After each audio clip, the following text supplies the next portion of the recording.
Hi అండి, అందరికీ నమస్కారం. వెల్కమ్ టు మై ఛానల్ మన వరల్స్. ఆ ఛానల్ని ఎవరైనా ఫస్ట్ టైం చూస్తున్నట్లయితే ఛానల్ని సబ్స్క్రైబ్ చేసుకోండి. వీడియోని స్కిప్ చేయకుండా చివరి వరకు చూడండి.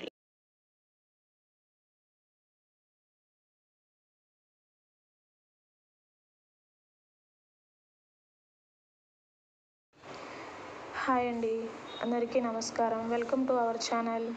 వీడియోని స్కిప్ చేయకుండా చివరి వరకు చూడండి. నా ఛానల్ని ఇంకా ఎవరైనా ఫస్ట్ టైం చూస్తున్నట్లయితే ఇంకా మరిన్ని వీడియోస్ కోసం ప్లీజ్ ఛానల్ని సబ్స్క్రైబ్ చేసుకోండి. వీడియోకి లైక్ చేయడం మాత్రం మర్చిపోకండి. హేరంబ సంకష్ట చతుర్థి తేదీ, శుభ సమయం, పూజా విధానం తెలుసుకోండి. శ్రావణ మాసంలో వచ్చే చతుర్థిని హేరాంబ సంకష్ట చతుర్థి అంటారు. ఈ నెల 22న జరుపుకోనున్నారు. తల్లులు సంతాన ప్రాప్తి కోసం, తమ బిడ్డ దీర్ఘాయుషు కోసం ఈ వ్రతాన్ని ఆచరిస్తారు. హేరాంబ సంకష్ట చతుర్థి పూజా విధానం, శుభ సమయం తెలుసుకుందాం. హేరంబ సంకష్ట చతుర్థి ప్రతి నెల చతుర్థి తిథి రోజు వినాయకుడిని పూజిస్తారు. హిందూ మతంలో సంకష్ట చతుర్థికి ప్రత్యేక స్థానం ఉంది. ఈ రోజు గణేష్ ఆరాధనకు అంకితం చేస్తారు. సంకష్ట అనే కష్ట సమయాల నుంచి బయటపడేయడం అని అర్థం. శ్రావణ మాసంలో వచ్చే సంకష్ట చతుర్థిని హేరాంబ సంకష్ట చతుర్థి అంటారు. ఇది చాలా ప్రత్యేకమైనది. ఎందుకంటే ప్రత్యేకంగా రక్షిత స్వభావానికి ప్రసిద్ధి చెందిన గణేశుని 5 తలల రూపమైన హేరాంబను పూజిస్తారు. హేరాంబ సింహంపై స్వారీ చేసే సంరక్షణ దేవుడిగా కొలుస్తారు. ఈ రూపాన్ని పూజించడం వల్ల భక్తులకు ధైర్యం, జ్ఞానం, దుష్ట శక్తుల నుంచి రక్షణ లభిస్తుంది. ఈ చతుర్థిని పాటించడం వల్ల శాంతి, శ్రేయస్సు, సంతోషం, జీవితంలో ఏమైనా అడ్డంకులు ఉంటే తొలగిపోతాయని నమ్ముతారు. అందుకే విఘ్నాలు తొలగించే వాడిని వినాయకుడు అంటారు. ఏ పని తలపెట్టినా ముందు వినాయకుడికి తొలి పూజ అందుకుంటారు. స్త్రీలు సంతానం, దీర్ఘాయుషు కోసం ఈ ఉపవాసాన్ని పాటిస్తారు. హేరంబ చతుర్థి రోజున గణేశుడు, చంద్రదేవుణ్ణి పూజిస్తారు. హేరంబ సంకష్ట చతుర్థి పూజ పద్ధతి, మంత్రం, చంద్ర దర్శనం, శుభ సమయం తెలుసుకుందాం. హేరంబ చతుర్థి శుభ సమయం. హేరంబ చతుర్థి తిథి ప్రారంభం ఆగస్టు 22, 2024 మధ్యాహ్నం 1:46 గంటలకు.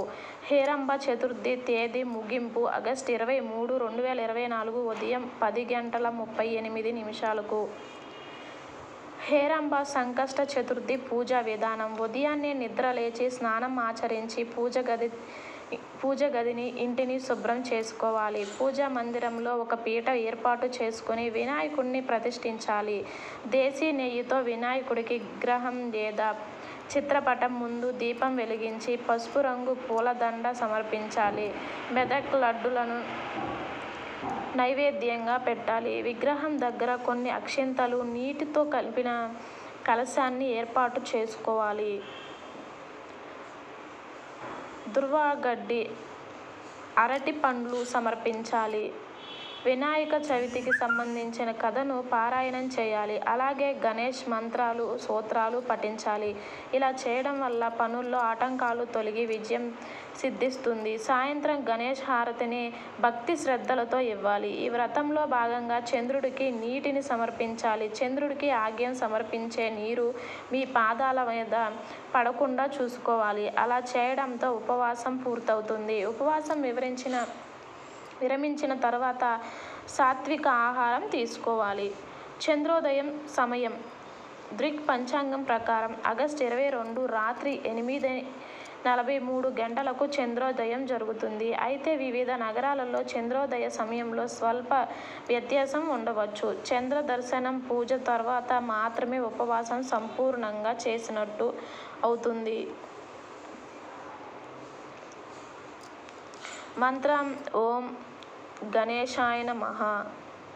పైన ఇచ్చిన సమాచారం నమ్మకాల మీద ఆధారపడి ఉంది. ఇంటర్నెట్లో దొరికిన వివరాల ఆధారంగా ఇచ్చాం. ఇది కేవలం సమాచారం కోసం మాత్రమే. ఈ వీడియో కనుక మీకు నచ్చినట్లయితే లైక్ చేసి షేర్ చేయండి. నా ఛానల్ని ఇంకా ఎవరైనా ఫస్ట్ టైం చూస్తున్నట్లయితే ఇంకా మరిన్ని వీడియోస్ కోసం ఛానల్ని ప్లీజ్ సబ్స్క్రైబ్ చేసుకోండి. వీడియోకి లైక్ చేయడం మాత్రం మర్చిపోకండి. వీడియోని స్కిప్ చేయకుండా చివరి వరకు చూసినందుకు ధన్యవాదాలు.